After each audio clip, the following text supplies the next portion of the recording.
इन्नल हम्दुलिल्लाह नहमदुहु व नसल्ली अला रसूलिल करीम अम्मा बाद औज़ु बिल्लाहि मिनश शैतानिर रजीम बिस्मिल्लाहिर रहमानिर रहीम। मेरे काबिल एहतराम अज़ीज़ो, उमर बिन अब्दुल अज़ीज़ रहमतुल्लाह बड़े अल्लाह वाले गुज़रे हैं। मौरख़ीन इनको खलीफा पंजम का भी नाम देते हैं। बड़े नेक थे, बड़े परहेज़गार थे। जब इनको हुकूमत मिली तो बड़े अमीर थे। इन्होंने सब कुछ बैतुल माल में जमा करा दिया। अपनी बीबी से भी कहा सब कुछ जमा करा दो। तो इन्होंने कहा था मैंने ऐसी ज़िंदगी गुजारनी है जैसे मेरे आका मोहम्मद रसूलुल्लाह सल्लल्लाहु अलैहि वसल्लम ने ज़िंदगी गुजारी है, बड़ी मुनासिब। तो एक दिन ये जा रहे थे तो रास्ते में इन्होंने एक सांप देखा मरा हुआ। तो उन्होंने अपनी छड़ी से उसको हिलाया, देखा। वो जब यकीन हो गया ये मर गया तो उन्होंने साथ ही छोटे सा गड्ढा खोदा छड़ी से, सांप को छड़ी से पकड़ के उसमें डाला, ऊपर से मिट्टी बराबर कर दी। यूं ही मिट्टी बराबर की, एकदम कान में आवाज़ आई, सदकल्लाह सदकल रसूल, सदकल्लाह सदकल रसूल, सदकल्लाह सदकल रसूल। सद उमर बिन अब्दुल अज़ीज़ ने हैरान होकर इधर उधर देखा, कोई भी नहीं। कहा कौन है भाई, कौन है कौन है? तो आवाज़ आई मैं एक जिन हूँ। और कहा ये जो जिस सांप को आपने दफनाया ये भी एक जिन था। कहने लगा हम दोनों जिन अल्लाह के नबी मोहम्मद रसूलुल्लाह सल्लल्लाहु अलैहि वसल्लम की बारगाह में दरबार में बैठे हुए थे। तो अल्लाह के नबी ने मुझे फरमाया था तुम्हारे इस भाई जिन को वक़्त का एक बड़ा ही नेक शख्स, परहेज़गार शख्स अपने हाथों से दफनाएगा। आज मैंने अपनी आँखों से देख लिया। कहने लगा सदक अल्लाह और सदक रसूल, अल्लाह भी सच्चे, उसके रसूल भी सच्चे। अब ज़रा और देखें, अल्लाह के नबी मोहम्मद रसूलुल्लाह सल्लल्लाहु अलैहि वसल्लम रात की तारीकी में हज़रत अबू बकर सिद्दीक़ के साथ मक्का से निकले। अब काफिरों ने उन पर इनाम मुकर्रर रखा था। तो एक डाकू इनाम के लालच में इनके पीछे भागता हुआ आया, घोड़ा दौड़ाता हुआ। तो हज़रत अबू बकर सिद्दीक़ ने देखा तो अल्लाह के नबी मोहम्मद सल्लल्लाहु अलैहि वसल्लम ने कहा या रसूलल्लाह डाकू आ रहा है, डाकू आ रहा है। अल्लाह के नबी ने फरमाया घबराओ ना, घबराओ ना। अल्लाह के नबी ने हाथ उठाए दुआ के लिए। हाथ का उठाना था, उस डाकू के दोनों घोड़े के अगले पाँव ज़मीन में धंस गए, रेत में धंस गए। वो बड़ा परेशान, उसने कहा भी मुझे माफ़ कर दे, मैं वापस चला जाऊँगा। उसके पाँव निकले, लेकिन 3 दफ़ा फिर आगे आता लालच से, फिर घोड़े के पाँव ज़मीन में धंस जाते।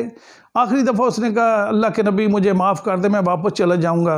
तो अल्लाह के नबी ने दुआ की, उसके घोड़े के पाँव निकल गए। जब वो वापस जाने लगा तो अल्लाह के नबी मोहम्मद रसूलुल्लाह ने उसको फरमाया वो क्या दिन होगा जब ईरान फ़तह होगा, कैसो खिसरा फ़तह होगा, और वहाँ से हीरे जौहरा सोना चांदी लाया जाएगा और सोने के कंगन तेरे हाथों में पहनाए जाएंगे।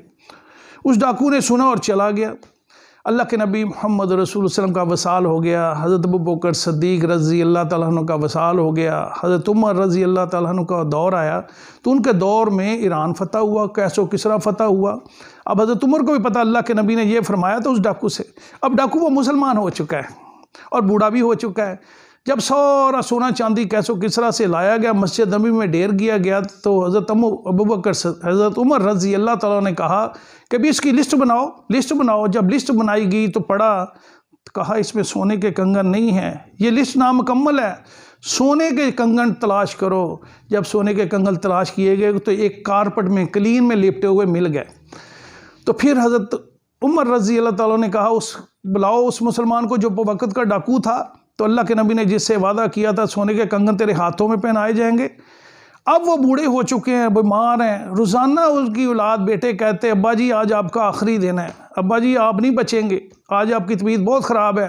तो आगे से ये शख्स कहता जो वक़्त का पहले डाकू था, तौबा कर चुका, मुसलमान हो चुका, कि मैं नहीं मरूँगा उस वक़्त तक जब तक मेरे हाथों में सोने के कंगन नहीं डाले जाएंगे, क्योंकि अल्लाह के नबी मोहम्मद सल्लल्लाहु अलैहि वसल्लम ने मुझसे वादा किया था, मैं नहीं मरूँगा।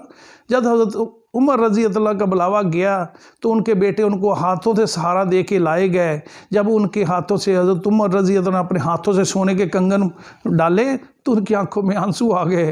रो के कहने लगा सदक अल्लाह सदक रसूल, सदक अल्लाह सदक रसूल, अल्लाह भी सच्चे, उसके हबीब भी सच्चे। मेरे अजीज़ों आज हमने सच्चे की सच्ची खबरों को जुटला दिया। अल्लाह के नबी ने फरमाया झूठ में हलाकत है, झूठ में हलाकत है, सच में खैर है, खैर है, लेकिन हम सुनते ही नहीं। तो तौबा करो, तौबा करो, कामयाब नहीं हो सकते। कामयाब उस वक़्त तक नहीं होंगे भाई दोस्तों जब अल्लाह के हुक्मों पे ज़ूर के तरीक़े पे ज़िंदगी नहीं गुजारेंगे। अल्लाह मुझे सारी बातों पे आपको मुझे इस पे अमल करने की तौफ़ीक़ अता फ़रमाए। व आख़िर दाना अल्हम्दुलिल्लाहि रब्बिल आलमीन।